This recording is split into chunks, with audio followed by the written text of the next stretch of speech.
1843. A Mississippi plantation owner named Colonel Ambrose Whitlock placed the most expensive bounty ever recorded on an escaped enslaved man called Isaiah Crowder, a price so high it promised land, gold, and political favor to whoever brought him back. 30 professional slave hunters answered the call. Former soldiers, paid trackers, men who had built careers dragging people out of swamps in chains. Whitlock believed numbers were justice, and money was truth. Within days, reports came in that Isaiah had been cornered, injured, finished. Then the reports stopped. Horses returned without riders. Dogs came back with torn collars.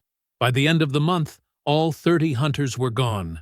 No bodies delivered, no claims made, no reward collected. Whitlock's bounty had worked perfectly, just not the way he intended. Before we go any further, comment where in the world you are watching from and make sure to subscribe, because tomorrow's story is one you don't want to miss. The sun crept over the horizon, painting Colonel Ambrose Whitlock's sprawling plantation in shades of amber and gold. Field hands were already moving through the cotton rows when Whitlock strode onto his front porch, his polished boots echoing against the wooden planks. Behind him, Silas Boone stood with a piece of parchment in his weathered hands. "Gather them all," Whitlock commanded, his voice tight with barely contained rage. "Every soul on this land will hear this proclamation." As the enslaved workers assembled in the yard, Whitlock's gaze swept over them, searching for any sign of defiance. The morning air hung heavy with moisture, making his starched collar wilt. Nearly 200 people stood before him now, their faces carefully blank, their eyes downcast as custom demanded. "Isaiah Crowder," Whitlock spat the name like poison, "has betrayed not just my trust, but the natural order itself." He nodded to Boone, who stepped forward with the document. "I hereby place a bounty of $5,000 on his capture, dead or alive." A ripple of whispers moved through the crowd. It was an unheard-of sum, more than most plantation owners would offer for 10 runaway slaves. "Some of you knew him," Whitlock continued, pacing the porch length. "Worked alongside him. Watched as I elevated him from field hand to trusted servant." His face twisted. For 15 years, Isaiah tracked down those who fled. He knew every trail, every hiding place. He brought back every single runaway. Whitlock's hand clenched around his walking stick. "But now he's turned that knowledge against us. Against me." He stopped pacing, his voice dropping dangerously low. "Isaiah Crowder is no longer a man. He's a rabid dog that must be put down." From his position beside the colonel, Silas Boone studied the gathered crowd. He'd worked with Isaiah for years, teaching him the finer points of tracking, never suspecting the quiet man was memorizing every detail for his own purposes.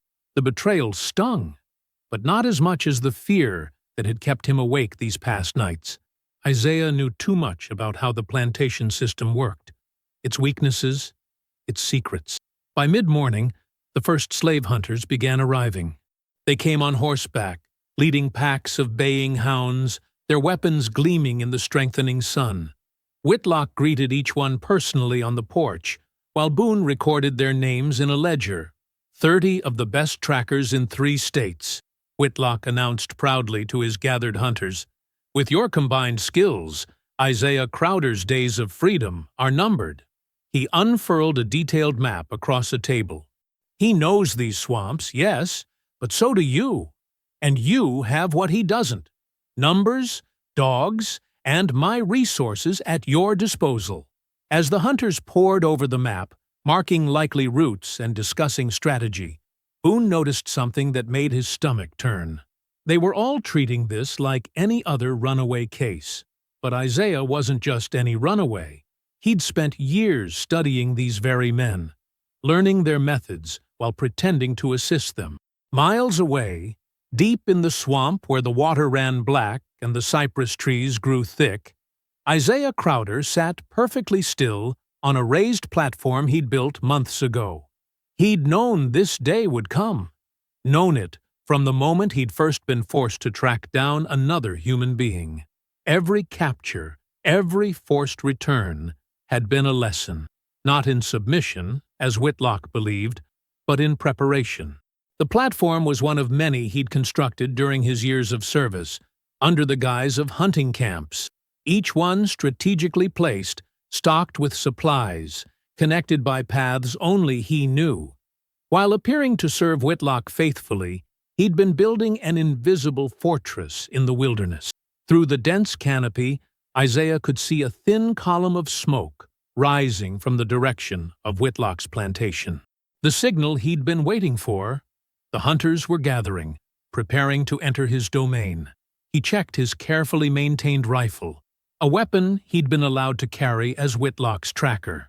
Another tool they'd given him, never suspecting how it would eventually be used. The smoke curled against the darkening sky as sunset approached, and Isaiah allowed himself a small, grim smile. Let them come with their dogs and their numbers. Every trail he'd ever shown them was a lie.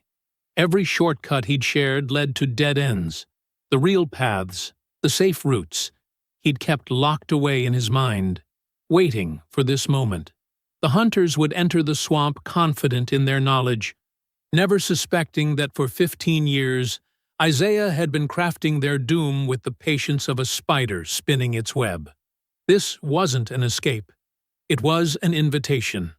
The next morning dawned gray and humid, a thick mist clinging to the ground as the 30 hunters gathered at the edge of Whitlock's property. Their horses stamped impatiently, and the hounds whined, straining against their leashes.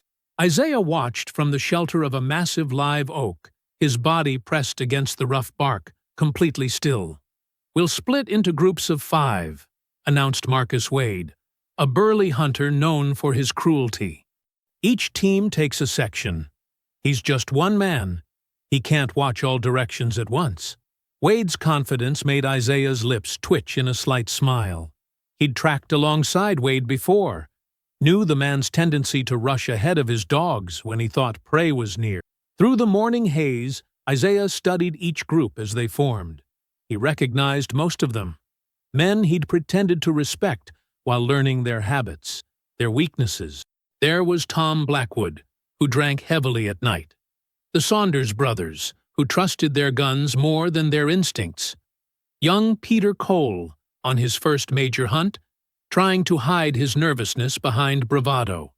"The dogs'll have him treed by sundown," boasted Cole, patting his Winchester. "That bounty's as good as mine." Isaiah's gaze shifted to the hounds. Good dogs, most of them, but they'd been trained on quick chases. This swamp would wear them down slowly, and their handlers didn't know how to pace them for a long hunt. He'd taught them wrong on purpose, year after year. As the sun climbed higher, Isaiah moved through the underbrush with practiced silence. He'd prepared for this, laying false trails for weeks.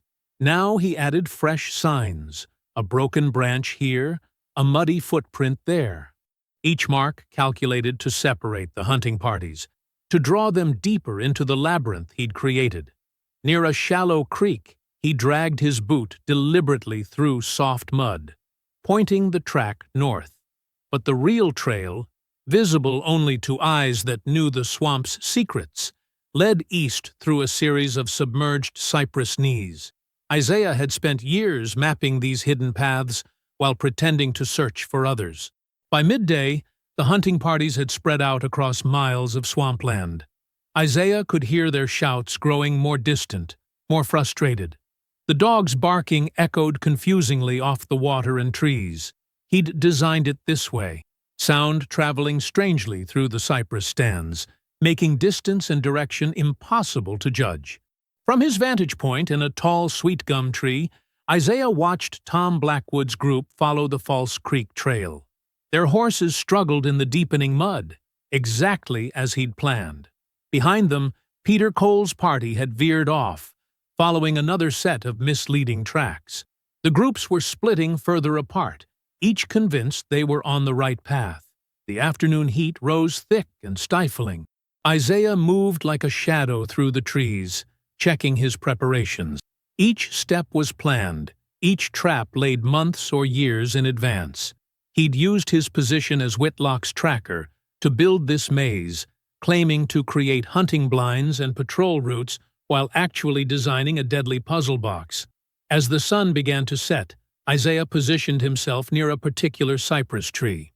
Its massive trunk was hollow, not from nature, but from his patient work with auger and chisel over many nights. Below it, the ground looked solid, but concealed a deep sinkhole, carefully maintained and camouflaged. Tom Blackwood emerged from the underbrush alone, having dismounted to check a trail. His face was red with exertion and alcohol from his hip flask. He muttered curses as he studied the ground, following tracks that led him exactly where Isaiah intended. The sinkhole took him silently, without even a splash. The dark water closed over him before he could shout. Isaiah waited, counting his heartbeat until the ripples stilled. Then he climbed down and retrieved something from Blackwood's saddlebag, a shackle used for capturing runaways. With deliberate care, Isaiah broke the shackle using tools he'd hidden nearby. The metal snapped with a sound like distant thunder. He hung the broken pieces on the cypress tree at eye level, positioning them so they would catch the last light of day. This was no panicked flight into the swamp. This was justice, calculated and cold as the water that had claimed its first victim. The broken shackle would tell the other hunters that their prey was not running. He was hunting. As darkness settled over the swamp, Isaiah heard distant shouts. They'd found Blackwood's riderless horse, but they wouldn't find Blackwood. Not until Isaiah wanted him found. He melted back into the shadows, moving toward his next position. 29 hunters remained, and the night was still young. Dawn broke with a blood-red sun. Marcus Wade's abandoned horse trudged out of the swamp, sides heaving, reins trailing in the mud. The animal's flanks were streaked with dark splashes that looked black in the early light. Silas Boone, Whitlock's lieutenant, led a search party to where the horse had emerged. They found Wade's coat hanging from a branch, the sleeve torn and stained with what appeared to be blood. Beneath it, trampled grass and disturbed earth suggested a violent struggle. "Looks like the swamp got him," said one of the searchers, examining drag marks that led to a deep pool. "Must have been gators." Nobody mentioned how the coat had gotten up in the tree. By mid-morning, they discovered more evidence scattered through the cypress stands. Peter Cole's rifle, stock splintered. One of the Saunders brothers' boots, half buried in muck. A blood-stained handkerchief belonging to Tom Blackwood. Each piece carefully placed to tell a story of disaster. Boone's men gathered the items with increasing unease. These weren't the signs of a man running scared. The evidence was too neat, too perfectly positioned for their eyes. But none of them wanted to speak that thought aloud. At noon, a rider galloped to Whitlock's mansion with the news. The colonel stood on his veranda, reading Boone's hasty report. His face shifted from fury to satisfaction as he interpreted the signs exactly as they'd been meant to appear. "So the swamp claimed him," Whitlock announced to his overseers. "Justice served itself. The natural order is restored." He raised a glass of bourbon, celebrating what he saw as divine confirmation of his authority. Word spread quickly through the slave quarters. Isaiah Crowder, the man who'd defied Whitlock and lived, was reportedly dead. The enslaved workers kept their faces carefully blank, showing the proper somber responses their owners expected. But in whispered conversations between tasks, hope flickered like hidden flames. "Mr. Isaiah too smart for gators," murmured old Sarah as she hung laundry. "Too smart for any of them hunters, too." 30 men against one, though," replied young Marcus, passing with an armload of firewood. "Even Mr. Isaiah couldn't—" Sarah cut him off with a sharp look. "Count the horses," she whispered. "Just count when they come back." The afternoon stretched on, hot and strange. No more hunters returned. No sounds of dogs barking carried from the swamp. The search parties Boone sent out came back with nothing but more scattered possessions. A compass here, a gun belt there. At sunset, another riderless horse appeared. This one belonged to the younger Saunders brother. Its saddle was empty, but the saddlebag still contained 3 days' provisions, untouched. The horse's eyes rolled wildly when anyone approached. Whitlock's satisfaction began to crack. He ordered lanterns lit along the property edge, marking the way back. No one came. He sent riders to check the neighboring plantations, thinking the hunters might have sought shelter there. They hadn't. By midnight, the colonel paced his study like a caged animal. Boone stood at attention before the desk, his report devastating in its simplicity. 30 men had entered the swamp. Their possessions were scattered like breadcrumbs through the cypress trees. Their horses were wandering back one by one, but not one hunter had returned. "It's impossible," Whitlock snarled, hurling his empty glass into the fireplace. 30 armed men don't just vanish. There were dogs, horses, experienced trackers. "Yes, sir," said Boone carefully. "All gone." The colonel gripped the back of his chair, knuckles white. The evidence he'd celebrated at noon now seemed like a mockery. This wasn't the story of a fugitive's death in the swamp. This was something else entirely. "Find them," he ordered. "Every man, every dog, every piece of equipment. Tear that swamp apart." "Sir," Boone hesitated. "The men are reluctant. After what happened to 30 of our best." "Then double the bounty," Whitlock snapped. "Triple it. Whatever it takes." But Boone saw the fear finally creeping into his master's eyes. They both knew that money wouldn't matter now. 30 of the region's most experienced slave hunters had vanished in a single day. No bodies, no survivors, just scattered belongings placed like exhibits in a museum of vengeance. The grandfather clock in the hall struck midnight, its chimes echoing through the mansion. Somewhere in the darkness beyond the lantern light, an owl called once and fell silent. The night settled heavy around them, full of questions no one dared to ask. 30 men had entered the swamp. None had returned. Isaiah moved through the pre-dawn mist like a shadow, his feet finding solid ground where others would sink. 20 years of being forced to track through these swamps had taught him every deceptive patch of mud, every hidden path. He dragged another body toward a deep sinkhole he'd discovered years ago while hunting runaways. The memory rose unbidden, Whitlock forcing him to teach other trackers about the swamp's anatomy. "Show them where men try to hide," the colonel had ordered. "Show them where men die." So Isaiah had taught them, but not everything. Never everything. The body slid into dark water with barely a ripple. Isaiah had chosen this spot carefully. The underground current would carry remains far from here, scattered across miles of watershed. Nature would complete what he'd begun. His hands worked methodically as his mind drifted back. He remembered the plantation doctor forcing him to learn anatomy, making him name every bone, muscle, and vital organ in the bodies of the dead. "You'll help me preserve property," the doctor had said. "Learn what kills them, so we can keep them alive longer." Instead, Isaiah had learned how to kill efficiently. Quick deaths for those who showed mercy to the enslaved. Slower ends for the cruel ones. The eastern sky began to pale as he moved to the next site. Here, he'd used knowledge gained from years of setting snares for plantation game. The trap had worked perfectly. Simple materials deployed with precise understanding of human nature. Men always looked up too late. He remembered learning that lesson himself, watching overseers study the ground while death waited above. Isaiah had stored away each observation, each small detail of how power made men careless.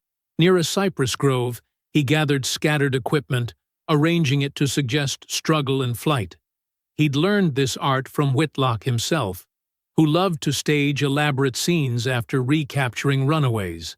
"Make examples," he'd ordered Isaiah. "Show them what rebellion earns." The sun crept higher as Isaiah erased tracks, adjusted evidence, and guided the story he wanted found. This skill, too, had been forced on him, the colonel demanding he teach others how to read sign, how to understand the language written in broken twigs and pressed grass. "You read trails like a book," Whitlock had praised, never imagining Isaiah was learning to write his own stories in the earth. By mid-morning, Isaiah reached the place where he'd removed his first pursuers. The memories surfaced of his first lesson in fear, administered by Whitlock's predecessor. The old colonel had locked him in a coffin-sized box for 3 days, saying, "Fear lives in the dark, boy. Learn its shape." He had learned. Fear lived in darkness, in silence, in the moment when certainty crumbled. He'd used that knowledge yesterday, letting the hunters' imaginations work against them as they stumbled through swamp fog, hearing things that weren't there until the real danger found them. The sun climbed toward noon as Isaiah methodically obscured the signs of violence.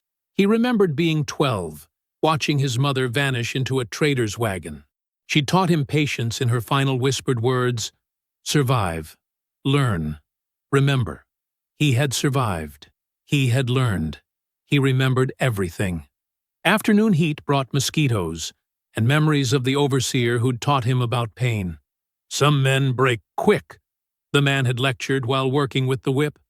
"Others need to be taken apart, slow." Isaiah had catalogued every technique, storing them away like hidden weapons.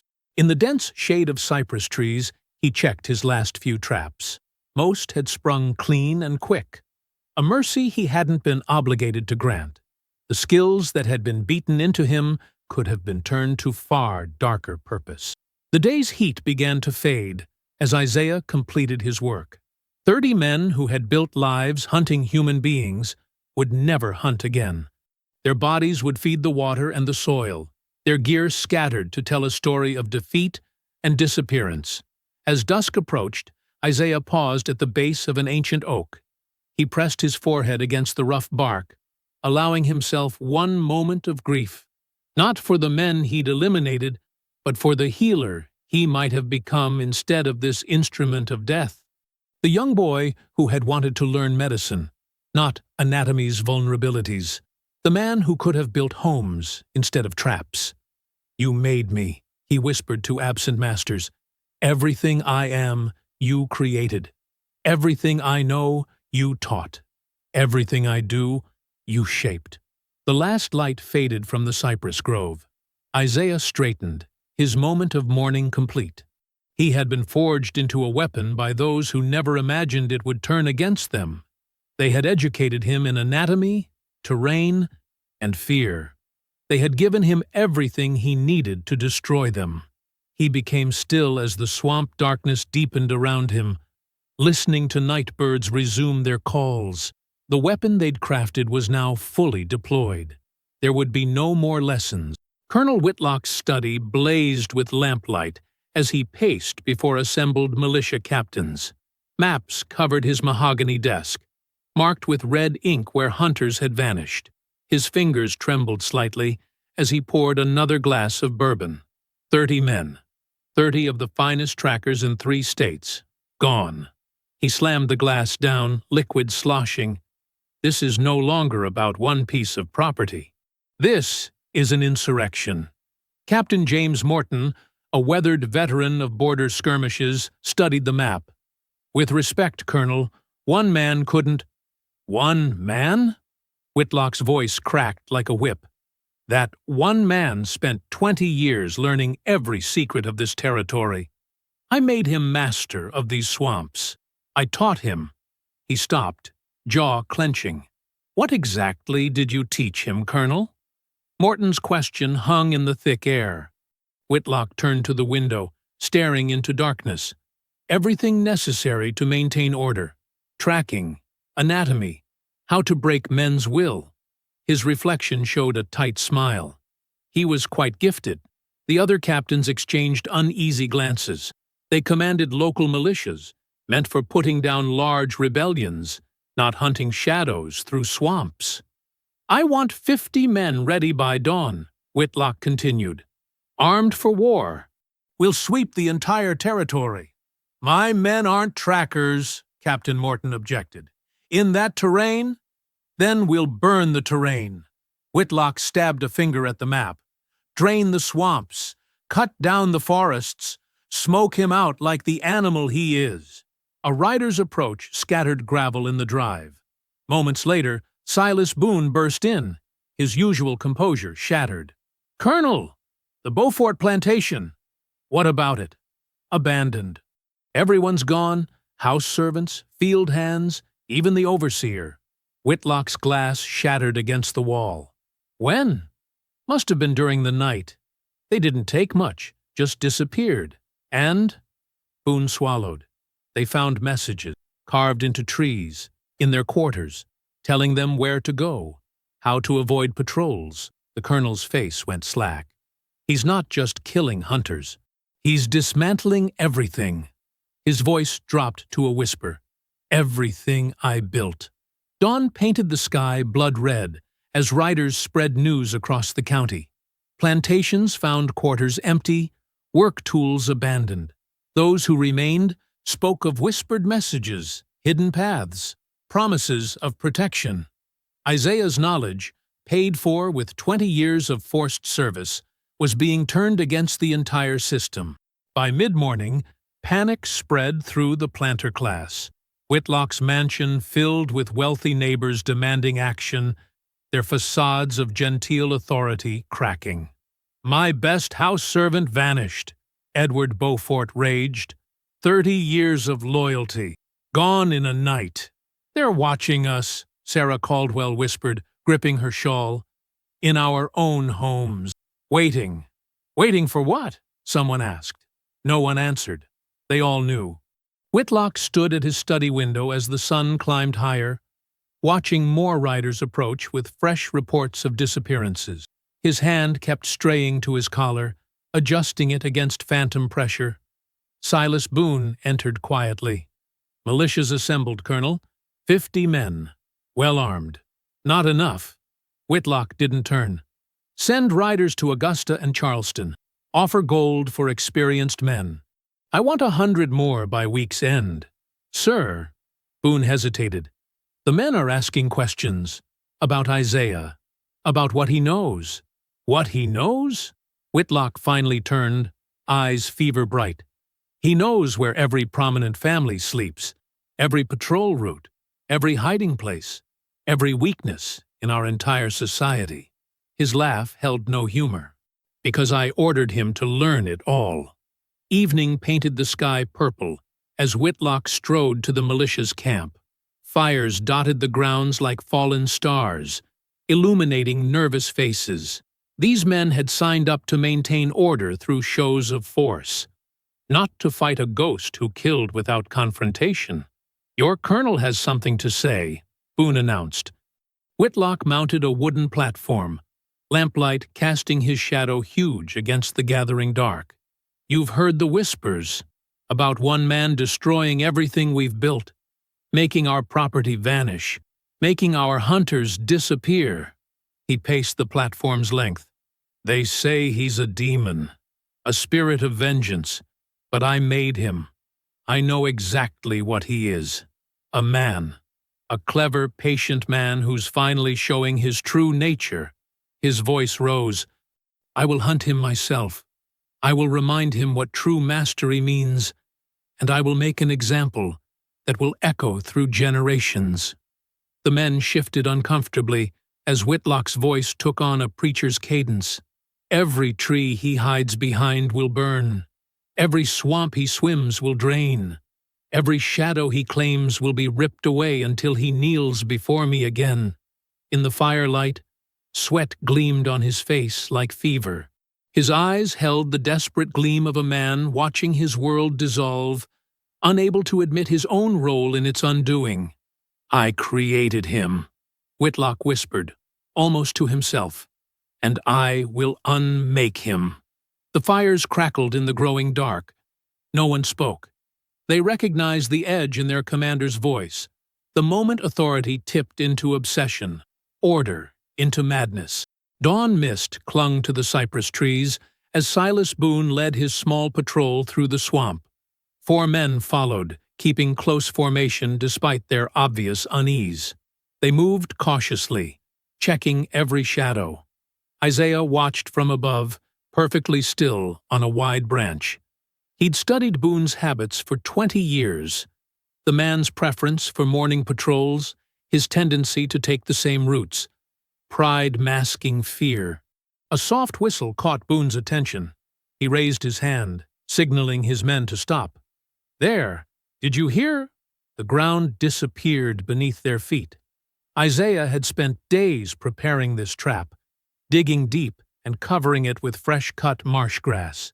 The men fell with startled shouts, landing hard in the pit below. Only Boone remained standing, having stopped just short. He drew his pistol, spinning wildly. "Show yourself, you—" Isaiah dropped from the branch, landing behind him. Before Boone could turn, Isaiah struck precisely at the base of his skull. Enough force to stun, not kill. The lieutenant crumpled. From the pit came groans and curses. Isaiah approached the edge, looking down at the 4 men struggling in the mud. "Your guns are buried too deep to reach. The sides are too steep to climb. But there's enough food and water to last 3 days." He tossed down a small pack. "Someone will find you. Eventually." One man spat. "You're dead. You hear me? Dead." Isaiah turned away. They didn't matter. Boone was the one who knew the truth, who had helped implement Whitlock's cruelest orders for 15 years. He bound Boone's hands and dragged him to a small cabin deep in the swamp. Isaiah had built it years ago, hiding tools and supplies for a day he knew would come. Inside, he tied Boone to a sturdy chair and waited. The lieutenant woke with a groan near mid-morning. His eyes widened as he recognized Isaiah. "Just kill me and be done with it." "No." Isaiah sat across from him. "First, you're going to talk. About everything." "I won't tell you anything." Isaiah leaned forward. "You helped Whitlock maintain order for 15 years. I was there. I saw. Now you're going to tell the world exactly what that meant." "Why?" Boone sneered. "Everyone knows what happens on plantations. They pretend not to know. You're going to make them face it." Isaiah pulled out paper and ink. "Start with the Thompson girl." Boone paled. "How did you—" "I was there. Whitlock sent me to track her. 13 years old, running from your attentions. You found her first." Hours passed as Isaiah methodically extracted each confession. He knew every incident, every crime, had been forced to witness many himself. When Boone tried to minimize or deflect, Isaiah simply described another atrocity in detail, proving his perfect memory. "The Christmas hanging," Isaiah prompted. "Tell me why." Boone's resistance had crumbled under the weight of remembered sins. "Because he was teaching his children to read. We made them watch. Made an example." "How many children?" 5. Youngest was 6. Boone's voice cracked. "Christ, why are you making me remember?" "Because you chose to forget." Isaiah kept writing. "The pregnant woman Whitlock bought last spring. What happened to her?" By afternoon, Boone's confession filled several pages. Names, dates, deaths, a catalog of casual cruelty and calculated violence. Isaiah had him sign each page. "What now?" Boone asked hoarsely. "Going to kill me?" Isaiah gathered the papers carefully. "Not yet. First, these pages go north. To people who print things others pretend not to see." He sealed the confession in oilcloth. "The truth should be enough to burn it all down." The sun was setting as Isaiah left Boone tied in the cabin. He moved quickly through gathering darkness to a predetermined meeting spot. A free black man named Marcus waited there, one of many trustworthy contacts throughout the region. "Get these to Reverend Cooper in Philadelphia," Isaiah instructed, handing over the oilcloth package. "He'll know what to do." Marcus nodded grimly. "People need to know these things. They already know. They just pretend not to see."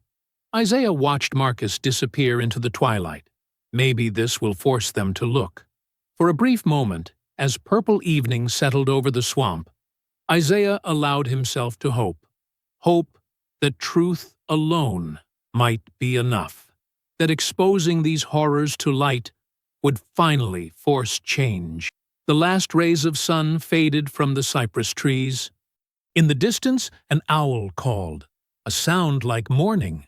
Dawn light filtered through heavy clouds as Isaiah approached the edges of Whitlock's plantation. Something felt wrong.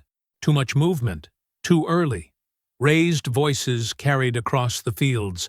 From his hidden vantage point, he saw slaves being herded into lines near the main house. Whitlock stood on his porch, face twisted with rage, holding papers that Isaiah recognized, copies of Boone's confession. "Someone helped him!" Whitlock shouted, waving the papers. "Someone here knew about this." He stalked down the porch steps. "And until that person steps forward, there will be consequences." Isaiah's chest tightened. He hadn't considered this possibility, that Whitlock would punish the innocent to flush out accomplices. A brutal calculation that Isaiah should have anticipated. Silas Boone stood nearby, his face bruised but his posture straight. He must have escaped during the night, made his way back with a copy of the confession. Isaiah cursed silently. He should have killed him. Whitlock moved down the line of frightened faces. "Isaiah Crowder thinks exposing our business will change anything. He's wrong. All he's done is make things worse for those he claims to care about." The colonel stopped in front of a woman Isaiah knew well, his younger sister Sarah.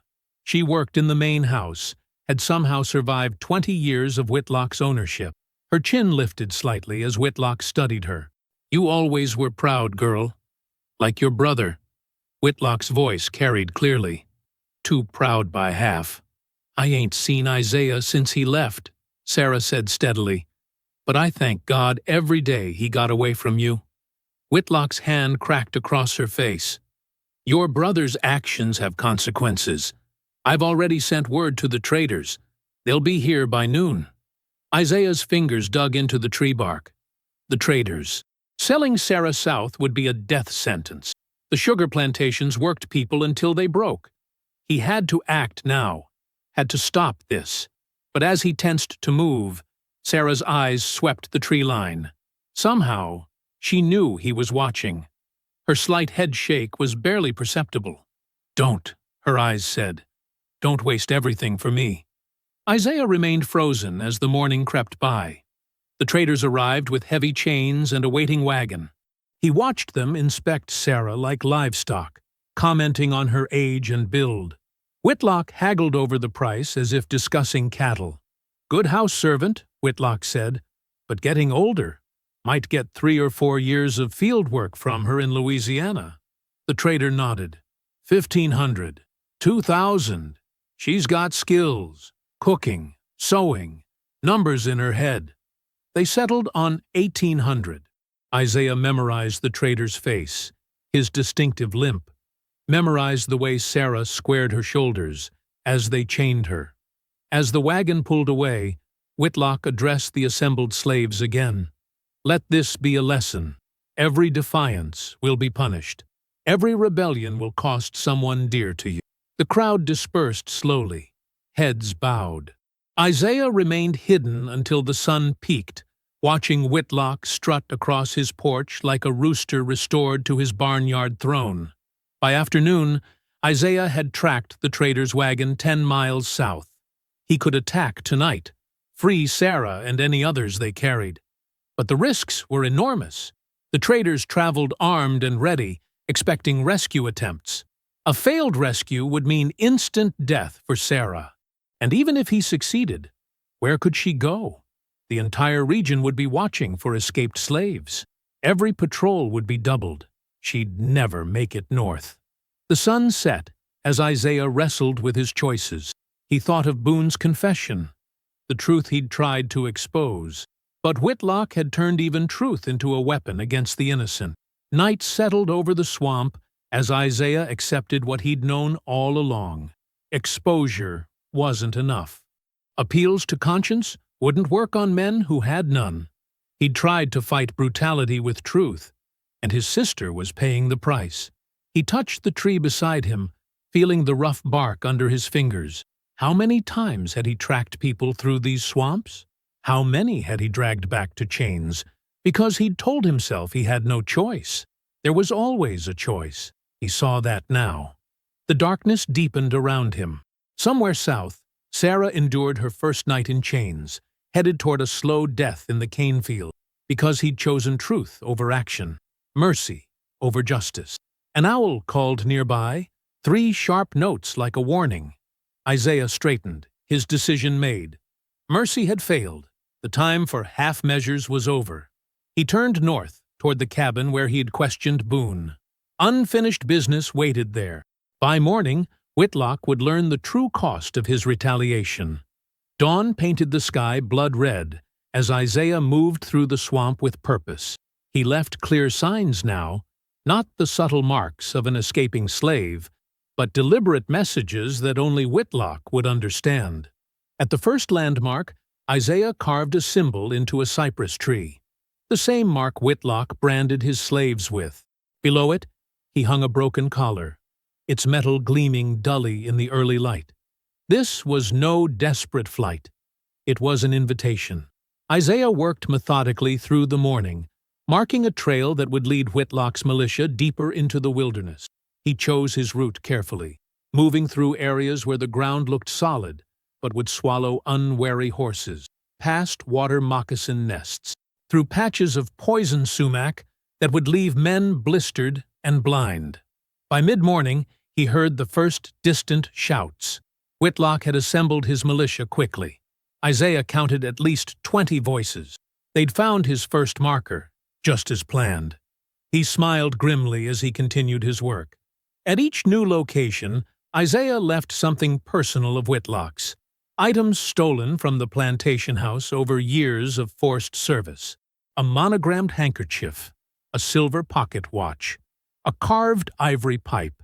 Each object placed just visible enough to draw them forward, just far enough apart to stretch their line thin. The sun climbed higher as Isaiah heard the militia struggling through the terrain. Horses whinnied in distress as their hooves sank into deceptive mud. Men cursed as thorns tore at their clothes, but they kept coming, driven by Whitlock's obsession. There! Another marker! The voice carried clearly across the water. Isaiah recognized Whitlock's distinctive bark. Follow it! Don't let him lead us in circles. But circles were exactly what Isaiah had planned. Each marker led them slightly astray, forcing them to double back, wearing down their patience and their trust in each other's guidance. By noon, the militia had split into smaller groups, each claiming to know the true path. Isaiah moved to higher ground, watching through breaks in the canopy. The militia's formation had completely broken down. Small clusters of men wandered in different directions, their earlier confidence replaced by growing uncertainty. Only Whitlock pressed on with determination, following Isaiah's personal tokens with single-minded focus. The afternoon sun beat down mercilessly. Isaiah heard arguments breaking out among the militia members. Water was running low. Several horses had gone lame. Men who'd started the day eager for blood now talked of turning back. "The hell with this," one voice rose above the others. "We're going in circles while he picks us off." "Nobody's been picked off," another answered. "We haven't seen a single sign of threat." "That's what worries me." "Remember what happened to those hunters?" Isaiah placed his next marker with special care.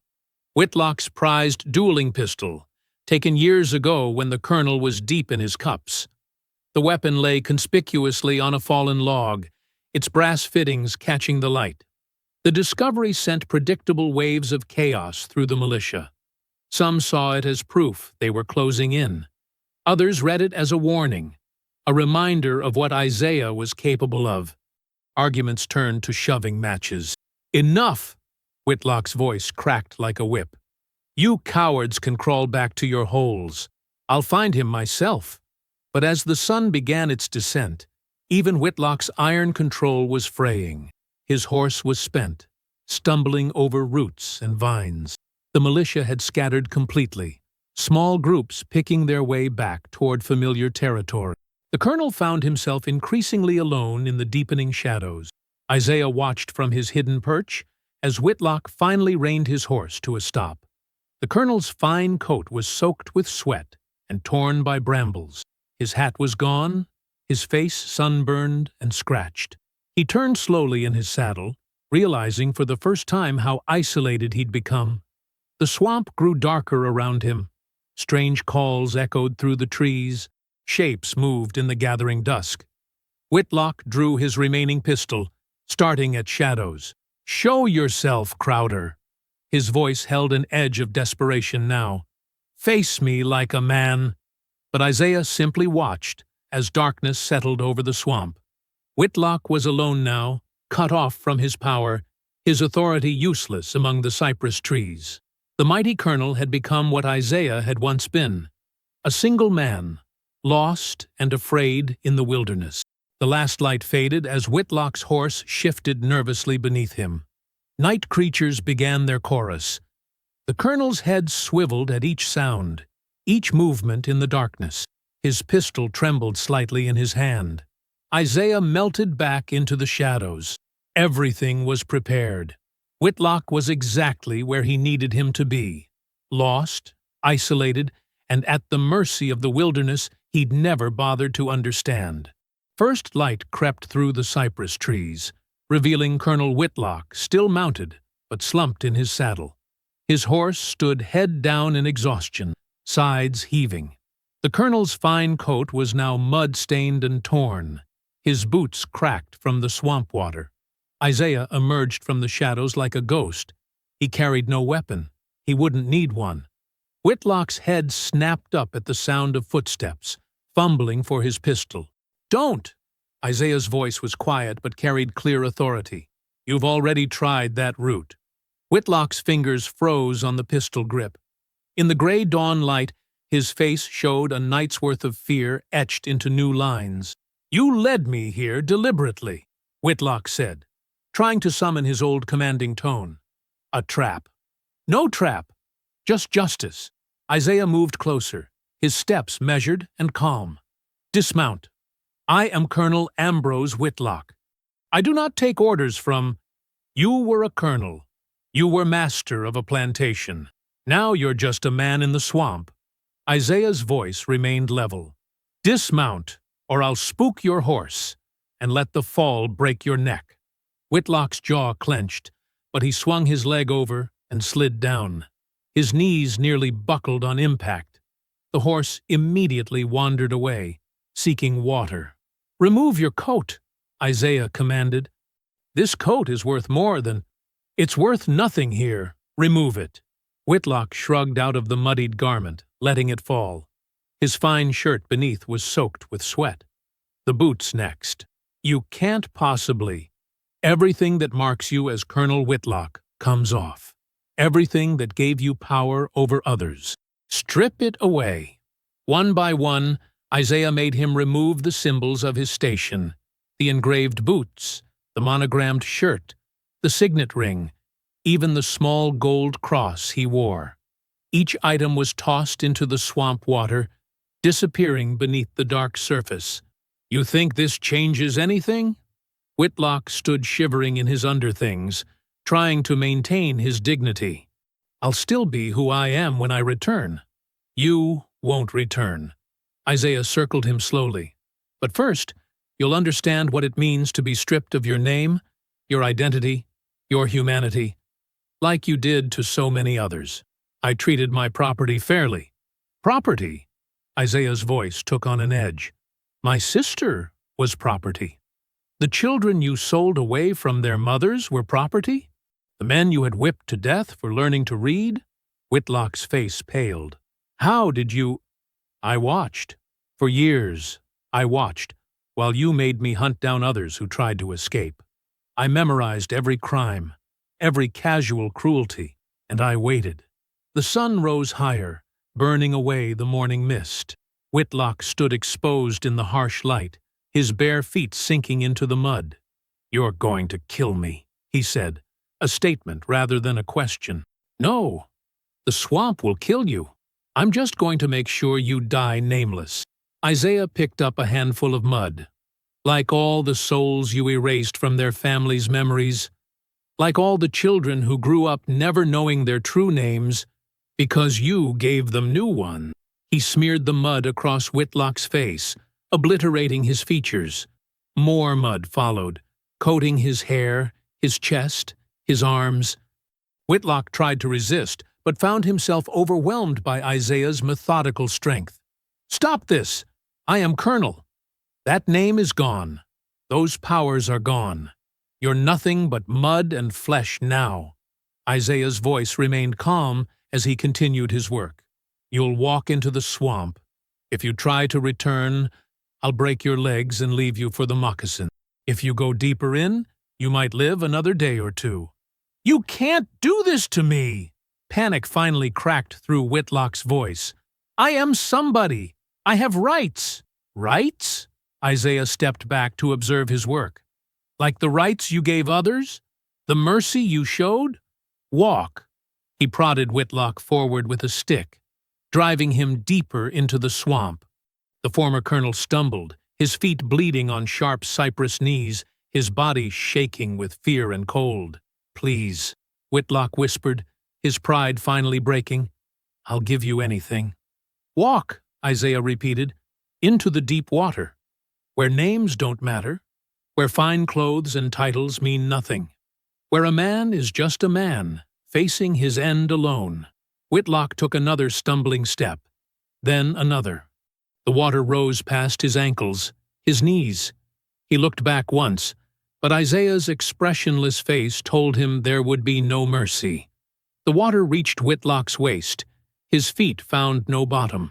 His last whimper was swallowed by the swamp's silence as he sank beneath the dark surface. A few bubbles rose, then nothing. Isaiah watched until the water grew still again. No marker would show where Whitlock died. No name would be carved to remember him. He had died as he had forced others to live, nameless, powerless, alone. The morning sun climbed higher as Isaiah turned away. Behind him, the swamp resumed its ancient rhythms, already forgetting the man who had once called himself Colonel. Weeks after Whitlock's disappearance, the summer heat pressed down on a gathering of plantation owners at the Green Oak Tavern. Their voices carried through the open windows, tense with worry. $2,000, Maxwell Porter announced, pushing a stack of bills across the wooden table. "For any man who'll track down my runaway carpenter." The hunters gathered around the table stayed silent, their eyes down. Some shifted in their chairs, while others took long drinks from their whiskey glasses. "Did you hear me?" Porter's face reddened. $2,000. That's more than most of you see in a year. Jeremiah Wade, the most experienced hunter in 3 counties, cleared his throat. "We heard you, Mr. Porter. Answer's still no." "Cowards, the lot of you," Porter spat. "Since when do slave hunters turn down good money?" "Since 30 men went into Cypress Creek and never came out," Wade replied quietly. "Since Colonel Whitlock vanished chasing that shadow in the swamp. Man goes in there now. He's not hunting. He's being hunted." The room fell silent except for the creak of floorboards and the clink of glass on wood. Through the windows came the sound of cicadas, their drone like a warning. "It ain't just Cypress Creek anymore," another hunter added. "Stories coming in from all over. Slave hunters found strung up in trees. Others just gone. Their dogs won't even track anymore, just whimper and pull back toward home." Porter's hand tightened around his glass. "So you'll let one man, one runaway, destroy everything we built? Make our property worthless because you're all too scared to do your jobs?" "Ain't about being scared," Wade said. "It's about knowing when the rules have changed. That man out there, he ain't running from us anymore. He's hunting us, and he's teaching others his ways." As if to emphasize his point, a slave catcher from Georgia limped into the tavern, his face ashen. "Lost 3 men last week," he announced to the room. "Following tracks that looked fresh, walked right into a trap of sharpened stakes, never even saw who set it. The news rippled through the room. More hunters pushed away from the table, gathering their hats and coats. "Where are you going?" Porter demanded. "I'm still offering good money." "Money ain't worth much to a dead man," Wade said, standing. "Times are changing, Mr. Porter. Might want to think about changing with them." Miles away, in a hidden creek bend, Isaiah watched as a family of 4 crossed the shallow water. Their feet were wrapped in rags to hide their tracks, just as he'd taught them. The mother carried a sleeping infant, while the father helped their young son navigate the slippery stones. Behind them, more figures emerged from the shadows. 3 young men, an elderly woman supported by her daughter, a teenage boy carrying his little sister. All moved with the quiet purpose Isaiah had drilled into them over weeks of preparation. They were the latest group he'd helped prepare for the journey north, not just showing them the safe paths, but teaching them how to move unseen, how to survive, how to turn the hunter's own tactics against them. Each successful crossing spread the knowledge further, creating a network of resistance that grew stronger with every passing week. Isaiah touched the broken shackle he kept in his pocket, his first, from so long ago. He'd carried it as a reminder of what he'd been forced to do. Now it felt lighter somehow, transformed from a symbol of bondage into something else. A key, perhaps, unlocking doors for others. The last of the group reached the far bank. Soon they would meet his contacts, a chain of sympathetic farmers and freed blacks who would guide them toward Pennsylvania. Isaiah had vetted each link personally, ensuring the path was secure.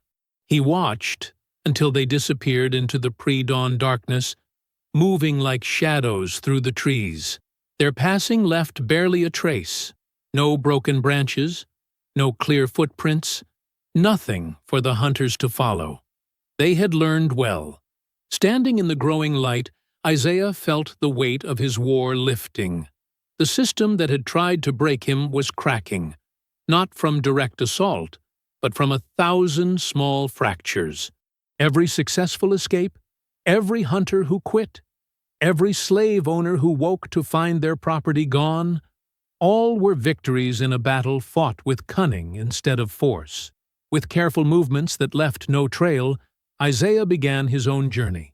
There would be other groups to teach, other paths to secure, but his personal vendetta was complete. Whitlock's death had balanced that scale. Now his work served a larger purpose, not revenge, but revolution through fear. Let the hunters know what it meant to be hunted. Let the masters learn what it was to be powerless. The morning mist swallowed his figure as he moved deeper into the wilderness. Behind him, the countryside was changing, transformed by an invisible war that turned the weapons of oppression back against their wielders. Isaiah disappeared into legend, leaving behind a legacy that would outlive him.